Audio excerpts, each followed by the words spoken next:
وما أرسلناك إلا رحمة للعالمين. Kemudian nasihat yang ke-36, cinta dunia dan takut mati. Bishr al-Haris berkata, laisa ahadun yuhibbud dunya illa lam yuhibbul maut. Tidaklah seorang itu mencintai dunia melainkan dia nggak akan suka mati. Artinya orang itu kalau sudah di matanya, di kepalanya duit gitu kan, maka dia pasti akan takut mati. Mati menurut dia itu harus dijauhi. Padahal apa yang namanya mati? Walau kuntum fi burujim musayyadah, itu akan mengejar kamu walaupun kamu sembunyi di benteng yang tinggi sekalipun, kalau wayai mati ya kamu pasti mati. Walaisa ahadun yazhadu fid dunya illa ahabbal maut, dan tidaklah seseorang itu berzuhud di dunia, dia menjaga dirinya dari harta haram, nggak mau nyuri, nggak mau korupsi, nggak mau makan makanan yang haram, maka Allah akan karuniakan dalam hatinya cinta untuk mati. Cinta untuk mati bukan berarti kemudian bunuh diri, bukan. Tapi maksudnya apa? Dia siap sewaktu-waktu mati. Kenapa? Karena kematian itu adalah jalan untuk ketemu dengan Allah Subhanahu wa Ta'ala. Sama kayak kamu misal baru manten baru menikah gitu kan. Terus pas habis nikahan terus kamu ditugaskan sama pimpinan atau perusahaan kerja di satu tempat. Maka setiap hari yang ada dalam hatimu itu kerinduan pengen ketemu sama istrimu yang belum kamu pegang. Maka begitu kemudian dikabari sama kantor, Mas, silakan kamu tak kasih cuti seminggu gitu kan. Karena kemarin kamu habis nikah toh, nah, sekarang kamu sudah di misal di tengah hutan itu kan, nambang minyak misal gitu. Sudah sebulan di sini, kamu sekarang tak kasih cuti seminggu, silakan pulang. Tentu kita akan pulang dengan penuh rasa bahagia.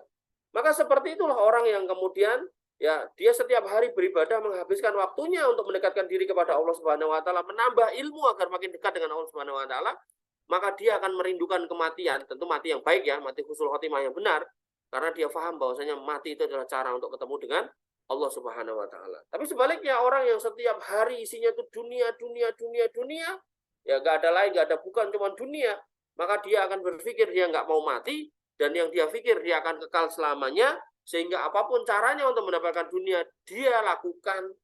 Termasuk yang baru viral kan, ada seorang suami membunuh istri dan anaknya dalam rangka untuk menguasai hartanya, dan kemudian disandiwarakan sedemikian rupa seolah-olah anak istrinya ini dibunuh oleh pembunuh lain gitu kan, sampai dia bikin surat ke presiden minta bantuan agar kemudian diungkap pembunuhnya siapa.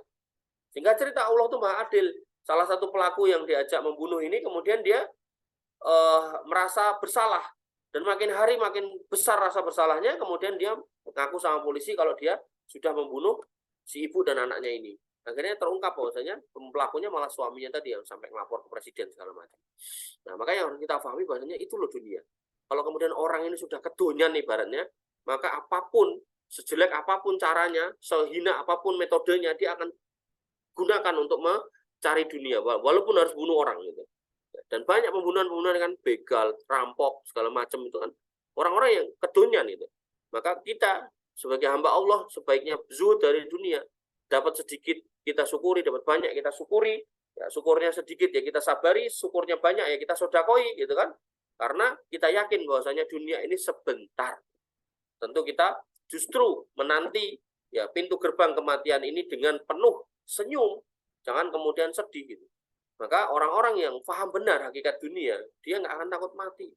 Dikabari kamu sakit ini, dalam hati ya sedih, tapi pasti ada rasa apa ya istilahnya, alhamdulillah, berarti sebentar lagi aku akan pisah dari dunia. Ya gampangannya aku serah bakal ketemu kowe meneh lah, nyebeli ngono kuwi lah itu. Ya, jadi oleh karena itu maka jadilah anak-anak akhirat, jangan jadi anak-anak dunia. Hatta yalqa maulahu, sampai dia bertemu dengan Tuhannya. Jadi hamba-hamba Allah yang benar, hamba-hamba Allah yang mukhlis, hamba-hamba Allah yang ikhlas, dia benar-benar rindu untuk berjumpa dengan Allah Subhanahu wa Ta'ala, melebihi rindunya berjumpa dengan kekasihnya. Apalagi cuman senang belum jadi apa-apa kok sampai terus diinget-inget sampai nggak bisa move on. Wah, ini luar biasa. Harusnya yang kita rindukan itu adalah Tuhan kita, kekasih kita, yaitu Allah Subhanahu wa Ta'ala. Yang kita rindukan itu Allah. Kita pengen ketemu Allah. Maka untuk ketemu Allah bawa bekal. Coba kamu misal senang sama seorang wanita gitu. Terus kamu pengen ngelamar dia, pasti kan kamu nanti ditanya sama orang tuanya, kamu sekolah di mana, kerja di mana, punya usaha apa. Sekolah enggak, kerja enggak, usaha enggak ada gitu kan. Terus gimana? Dilihat tanganmu kiri kanan kosong, nggak bawa oleh-oleh. Terus dilihat depan rumah kamu jalan kaki, sendal jepit putus satu, pasti ya kamu diusir sama orang tuanya. Ya, maka kepada manusia aja kita harus mempersiapkan diri, sekolahnya, ya, kerjaannya atau bisnisnya, jaga penampilan yang baik, gitu kan? Baju udah bagus, kendaraan bagus, pas masuk rumah, baunya minta ampun, buka mulutnya badek nggak karu-karuan, ya pasti orang juga jijik, nggak mau. Gitu.